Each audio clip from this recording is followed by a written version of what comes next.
হয়ে গেল বর্ষার সিজন, আর বর্ষার সিজন মানে হাওরে ঘোরার মৌসুম।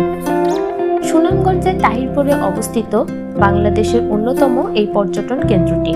টাঙ্গুয়ার হাওর ভ্রমণে আসলে আপনারা ঘুরে দেখতে পারবেন বাংলাদেশের অন্যতম কিছু সুন্দর সুন্দর জায়গা, যেগুলোর মধ্যে আছে নীলপানির নীলাদ্রি লেক।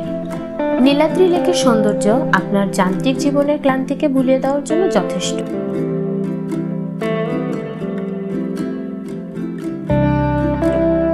এখানে আসলে আপনারা পেয়ে যাবেন কায়াকিং করার সুযোগ। হাওরে আসলে আপনারা আরো দেখতে পারবেন সবুজ পাহাড়ের কোল ঘেঁষে বয়ে চলা নীলপানির জাদুকাটা নদী, লাকমাছড়া, বারিক্কা টিলা এবং এশিয়ার সবচেয়ে বড় সবুজে ঘেরা শিমুল বাগান।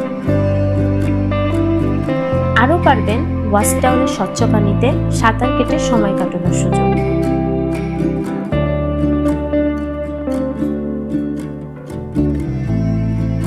হাউস বোটে বসে মজার মজার খাবার খেতে খেতে উপভোগ করতে পারবেন নীল আকাশ, দূরের পাহাড় আর স্বচ্ছ পানির সৌন্দর্য, যা আপনার মনে এনে দেবে এক স্বর্গীয় অনুভূতি। টাঙ্গুয়ার হাওরে না আসলে এর সৌন্দর্য কখনোই বোঝানো সম্ভব না। তাই এই মৌসুমে প্রিয় মানুষ, পরিবার বা বন্ধুদের সাথে ঘুরে আসুন টাঙ্গুয়ার হাওর।